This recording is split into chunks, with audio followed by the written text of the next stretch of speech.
প্রিয় বন্ধুরা, YouTube channel PM learning স্টেশনে তোমাদের স্বাগত। আজকের আলোচ্য বিষয় নবম শ্রেণীর ভূগোলের 5 মার্কসের গুরুত্বপূর্ণ 10টি প্রশ্ন ও তার উত্তরগুলো নিয়ে।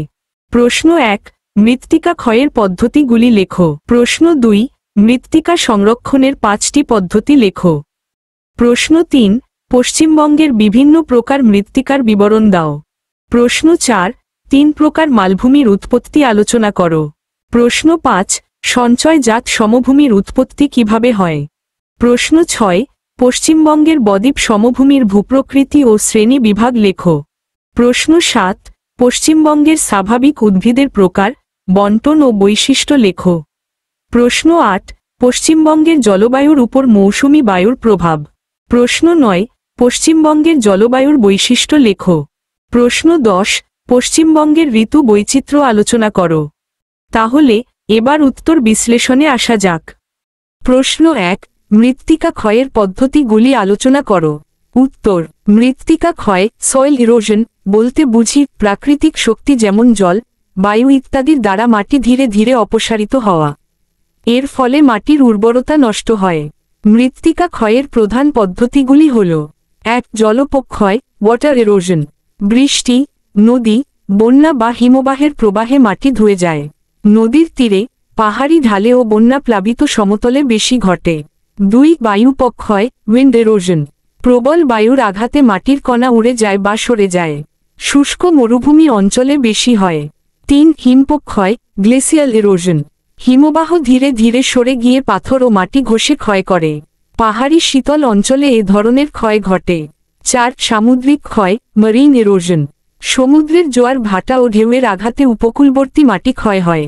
5, মানবসৃষ্ট ক্ষয় অ্যানথ্রোপোজেনিক এরোশন, অতিরিক্ত চাষাবাদ, বনভূমি উজাড়, অতিরিক্ত পশুচারণ, অনিয়ন্ত্রিত নির্মাণ কাজ ইত্যাদির ফলে মৃত্তিকা ক্ষয় বৃদ্ধি পায়। এগুলিই মৃত্তিকা ক্ষয়ের প্রধান পদ্ধতি। প্রশ্ন 2, মৃত্তিকা সংরক্ষণের পদ্ধতিগুলি আলোচনা করো। উত্তর, মৃত্তিকা সংরক্ষণ বলতে বোঝায় বিভিন্ন প্রাকৃতিক ও কৃত্রিম উপায়ে মাটি ক্ষয় রোধ করা ও উর্বরতা বজায় রাখা। প্রধান পদ্ধতিগুলি হল: 1, বনায়ন অফরেস্টেশন, বৃক্ষরোপণ করলে শেকড় মাটিকে ধরে রাখে, মাটি ক্ষয় রোধ হয়। 2, ঢাল কেটে চাষ কন্ট্রোপ্লাউইং, পাহাড়ি ঢালে সমতল রেখা বরাবর চাষ করলে বৃষ্টির জল সরাসরি গড়িয়ে পড়তে পারে না। 3, ধাপ চাষ টেরেস ফার্মিং, পাহাড়ি ঢালে ধাপ কেটে ধান বা ফসল চাষ করলে মাটি ক্ষয় রোধ হয়। 4, আবরণী ফসল চাষ কভার ক্রপিং, জমি খালি না রেখে ঢেকে রাখা ফসল চাষ করলে বৃষ্টি বা বাতাসে মাটি ক্ষয় হয় না। 5, জলাধার ও বাঁধ নির্মাণ ড্যামস অ্যান্ড রিজার্ভয়ার্স, নদীর প্রবাহ নিয়ন্ত্রণ করলে ভাটিতে মাটি ক্ষয় কম হয়। 6, পশুচারণ নিয়ন্ত্রণ কন্ট্রোলড গ্রেজিং, অতিরিক্ত পশুচারণ বন্ধ করলে ঘাস মাটিকে ধরে রাখে।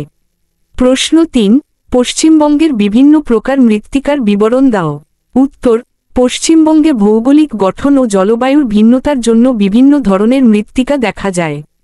1, অ্যালুভিয়াল মৃত্তিকা অলুভিয়াল সয়েল, গঙ্গা, দামোদর, হুগলি ইত্যাদি নদীর বন্যা ও স্রোত থেকে গঠিত। দক্ষিণবঙ্গের সমভূমি জুড়ে বিস্তৃত।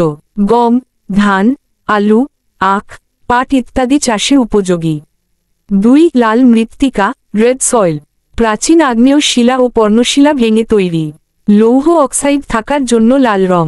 ঝাড়গ্রাম, বাঁকুড়া, পুরুলিয়া, বীরভূম প্রভৃতিতে বেশি। ধান, ডাল, তিল, তেলবীজ চাষ হয়।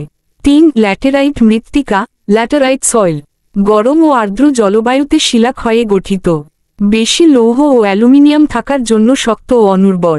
বীরভূম, বাঁকুড়া, পুরুলিয়ার উঁচু জমি ও দার্জিলিংয়ের কিছু অংশে দেখা যায়। চা, কফি, কাজুবাদাম চাষে কিছুটা উপযোগী। 4, জলসিক্ত মৃত্তিকা জলাভূমি মৃত্তিকা মাসি হাইড্রোমফিক সয়েল, খারাপ নিষ্কাশন ব্যবস্থার কারণে জল জমে থেকে গঠিত। সুন্দরবন, হুগলি, নদিয়া প্রভৃতি নিম্নভূমিতে পাওয়া যায়। ধান চাষের জন্য বিশেষ উপযোগী। 5, পার্বত্য মৃত্তিকা মাউন্টেন সয়েল, পাহাড়ি অঞ্চলে শিলা ক্ষয়ে গঠিত। দার্জিলিং জেলায় প্রধানত পাওয়া যায়। চা, কমলা, আদা প্রভৃতি পাহাড়ি ফসলের জন্য উপযোগী। প্রশ্ন 4, 3 ধরনের মালভূমির উৎপত্তি। উত্তর: 1, পর্বত বেষ্টিত মালভূমি চারদিকে পর্বত দ্বারা বেষ্টিত মালভূমি। ভূমিকম্প ও ভাঁজজাত পর্বত গঠনের সময় মধ্যবর্তী অংশ উঁচু হয়ে সমতল মালভূমি রূপে থাকে। উদাহরণ: তিব্বত মালভূমি, পামির মালভূমি। 2. ব্যবচ্ছিন্ন মালভূমি। নদী, হিমবাহ বা বায়ুর ক্ষয়ে উঁচু ভূমি ধাপে ধাপে কেটে সমতল বা খাঁজকাটা মালভূমি তৈরি হয়। এগুলি অসমান ও খণ্ডিত প্রকৃতির। উদাহরণ: ছোটনাগপুর মালভূমি, স্কটল্যান্ডের মালভূমি। 3. লাভা মালভূমি। আগ্নেয়গিরি থেকে লাভা বেরিয়ে শক্ত হয়ে গেলে বিশাল সমতল উঁচু ভূমি তৈরি হয়। অনেক সময় স্তরে স্তরে লাভা জমে বিস্তৃত মালভূমি গঠন করে। উদাহরণ: ডেকান মালভূমি, ভারত, কলাম্বিয়া মালভূমি, আমেরিকা। সুতরাং প্রধান 3 প্রকার মালভূমি হল: পর্বত বেষ্টিত মালভূমি, ব্যবচ্ছিন্ন মালভূমি ও লাভা মালভূমি। Subscribe, please. প্রশ্ন 5. সঞ্চয়জাত সমভূমির উৎপত্তি কিভাবে হয়? উত্তর: নদী, হিমবাহ, সমুদ্রের ঢেউ বা বায়ুর দ্বারা বয়ে আনা বালুকণা, কাকর, নুড়ি, কাদা ইত্যাদি পদার্থ স্তরে স্তরে জমে গিয়ে যে সমভূমির সৃষ্টি হয় তাকে সঞ্চয়জাত সমভূমি বলে। এর উৎপত্তি ধাপে ধাপে এমনভাবে হয়: 1. ক্ষয় প্রক্রিয়া। নদী, হিমবাহ, সমুদ্রের ঢেউ বা বাতাস উচ্চভূমি বা পার্বত্য অঞ্চল থেকে শিলাখণ্ড ও মাটি ভেঙে নিয়ে যায়। 2. পরিবহন প্রক্রিয়া। ক্ষয় করা পদার্থগুলি জল, বরফ বা বাতাসের প্রবাহে বহন করা হয়। 3. সঞ্চয় প্রক্রিয়া। নদীর গতি বা হিমবাহের শক্তি কমে গেলে বা সমুদ্রের ঢেউ দুর্বল হলে এই সমস্ত কণাগুলি নির্দিষ্ট স্থানে জমতে শুরু করে। 4. সমভূমি গঠন। দীর্ঘ সময় ধরে স্তরে স্তরে কাদা, বালি, নুড়ি জমে গিয়ে সমতল ভূমির সৃষ্টি করে। যেমন: 1. গঙ্গা ব্রহ্মপুত্র সমভূমি নদীর সঞ্চয়ে গঠিত। 2. মরুভূমির লোস সমভূমি বাতাসের সঞ্চয়ে গঠিত। 3. হিমবাহজাত সমভূমি হিমবাহের সঞ্চিত পদার্থ দ্বারা গঠিত। অতএব, সঞ্চয়জাত সমভূমির উৎপত্তি মূলত বিভিন্ন প্রাকৃতিক শক্তির সঞ্চয় প্রক্রিয়ার মাধ্যমে ঘটে। প্রশ্ন 6. পশ্চিমবঙ্গের বদ্বীপ সমভূমির ভূপ্রকৃতি ও শ্রেণীবিভাগ লেখো। উত্তর: ভূপ্রকৃতি। 1. পশ্চিমবঙ্গের দক্ষিণাংশে গঙ্গার হুগলি শাখা ও তার উপনদীগুলি দামোদর, রূপনারায়ণ, হলদি প্রভৃতি বহনকৃত পলি জমে এই বদ্বীপ সমভূমি গঠিত হয়েছে। 2. ভূমি সমতল ও নিচু, প্রচুর খাল বিল, জলাভূমি ও প্লাবনভূমি দেখা যায়। 3. দক্ষিণ প্রান্তে বঙ্গোপসাগরের প্রভাবে জোয়ার ভাটা ও লবণাক্ততা লক্ষ্য করা যায়। 4. সুন্দরবন অরণ্য এই ডেল্টার বিশেষ বৈশিষ্ট্য। 5. উর্বর মাটির জন্য কৃষি বিশেষ করে ধান চাষ ব্যাপকভাবে হয়। শ্রেণীবিভাগ। পশ্চিমবঙ্গের বদ্বীপ সমভূমিকে মূলত 3 ভাগে ভাগ করা হয়। 1. উচ্চ বদ্বীপ। অবস্থান: হুগলি নদীর পশ্চিম তীরবর্তী অঞ্চল। বৈশিষ্ট্য: পলি অপেক্ষাকৃত পুরনো ও শক্ত, ভূমি উঁচু। কৃষি, ধান, পাট ইত্যাদি ভালো জন্মে। 2. মধ্য বদ্বীপ। অবস্থান: হুগলি নদীর পূর্ব অংশে বিস্তৃত। বৈশিষ্ট্য: নিচু ভূমি, অসংখ্য খাল বিল ও জলাবদ্ধতা বিদ্যমান। কৃষি, ধান চাষ প্রাধান্য পায়। 3.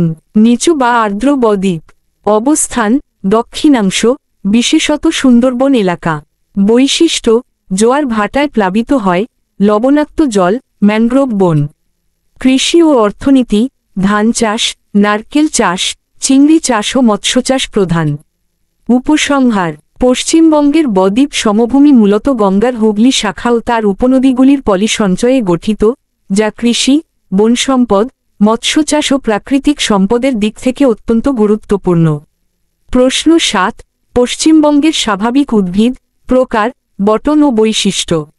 উত্তর: পশ্চিমবঙ্গে জলবায়ু ও ভূমির বৈচিত্র্যের কারণে বিভিন্ন ধরনের স্বাভাবিক উদ্ভিদ দেখা যায়। প্রকারভেদ ও বণ্টন: পাহাড়ি অরণ্য, দার্জিলিং ও কালিম্পং অঞ্চলে ওক, পাইন, দেবদারু। পর্ণমোচী অরণ্য, পুরুলিয়া, বাঁকুড়া, পশ্চিম মেদিনীপুরে শাল, সেগুন, মহুয়া, পলাশ, নিম। ম্যানগ্রোভ অরণ্য, দক্ষিণের সুন্দরবনে সুন্দরী, গরান, গেওয়া। ঘাসযোগ, সমতলভূমি ও নদীর চর অঞ্চলে। বৈশিষ্ট্য: 1. উদ্ভিদের গঠন ভূপ্রকৃতি, মাটি ও জলবায়ুর ওপর নির্ভরশীল। 2. উত্তরবঙ্গে নাতিশীতোষ্ণ অরণ্য, পশ্চিমে শুষ্ক পর্ণমোচী বন এবং দক্ষিণে ম্যানগ্রোভ অরণ্য প্রধান। 3. সুন্দরবন বিশ্বের বৃহত্তম ম্যানগ্রোভ অরণ্য, যা পশ্চিমবঙ্গের এক বিশেষ বৈশিষ্ট্য। Subscribe, please. প্রশ্ন 8. পশ্চিমবঙ্গের জলবায়ুর উপর মৌসুমী বায়ুর প্রভাব।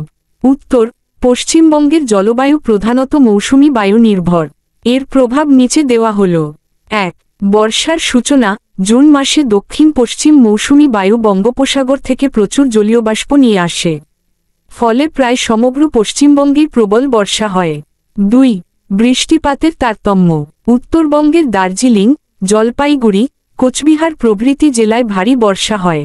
পশ্চিমাঞ্চলীয় জেলা পুরুলিয়া, বাঁকুড়া তুলনায় কম বৃষ্টি পায়। ৩. কৃষি নির্ভরতা। পশ্চিমবঙ্গে ধান, পাটসহ প্রায় সব ফসল মৌসুমি বৃষ্টির ওপর নির্ভরশীল। ৪. শীতকালীন মৌসুমি বায়ু। উত্তর পূর্ব মৌসুমি বায়ু শীতকালে শুষ্ক ও ঠান্ডা আবহাওয়া সৃষ্টি করে। ৫. আবহাওয়ার বৈশিষ্ট্য। মৌসুমি বায়ুর কারণে পশ্চিমবঙ্গের জলবায়ুতে স্পষ্ট গ্রীষ্ম, বর্ষা ও শীত এই তিনটি ঋতু পরিলক্ষিত হয়। উপসংহার: পশ্চিমবঙ্গের জলবায়ুর মূল বৈশিষ্ট্য, বৃষ্টিপাতের তারতম্য এবং কৃষি কার্যকলাপ সবই মৌসুমি বায়ুর প্রভাবে নির্ধারিত। প্রশ্ন ৯. পশ্চিমবঙ্গের জলবায়ুর বৈশিষ্ট্য আলোচনা করো। অথবা পশ্চিমবঙ্গের জলবায়ু ক্রান্তীয় মৌসুমি প্রকৃতির, যথার্থতা বিচার। উত্তর, ভূমিকা। পশ্চিমবঙ্গ প্রায় ২১ ডিগ্রি থেকে ২৭ ডিগ্রি উত্তর অক্ষাংশের মধ্যে অবস্থিত, অর্থাৎ ক্রান্তীয় অঞ্চলে। এখানে বর্ষাকালীন বৃষ্টিপাত ও ঋতুভিত্তিক আবহাওয়ার বৈশিষ্ট্যের কারণে জলবায়ুকে ক্রান্তীয় মৌসুমি প্রকৃতির বলে চিহ্নিত করা হয়। বৈশিষ্ট্য: ১. মৌসুমি বায়ু নির্ভরতা। পশ্চিমবঙ্গের প্রধান বৃষ্টির উৎস দক্ষিণ পশ্চিম মৌসুমি বায়ু। ২. বৃষ্টিপাতের বৈষম্য। উত্তরবঙ্গে, দার্জিলিং, জলপাইগুড়ি প্রচুর বৃষ্টি হলেও পশ্চিমাঞ্চলীয় জেলা পুরুলিয়া, বাঁকুড়া কম বৃষ্টি পায়। ৩. ঋতুভিত্তিক পরিবর্তন। গ্রীষ্ম এপ্রিল, জুন, বর্ষা জুন থেকে সেপ্টেম্বর ও শীত ডিসেম্বর থেকে ফেব্রুয়ারি ঋতু স্পষ্ট। ৪. তাপমাত্রার বৈশিষ্ট্য। গ্রীষ্মে প্রচণ্ড গরম ৪০ ডিগ্রি সেলসিয়াস পর্যন্ত, শীতে তুলনামূলক নাতিশীতোষ্ণ। ৫. ঝড় বৃষ্টি। বসন্তকালে এপ্রিল মে কালবৈশাখী ঝড় পশ্চিমবঙ্গের বিশেষ বৈশিষ্ট্য। ৬. শীতকালীন শুষ্ক বায়ু। উত্তর পূর্ব মৌসুমি বায়ু শীতকালে শুষ্ক ঠান্ডা আবহাওয়া সৃষ্টি করে। যথার্থতা বিচার।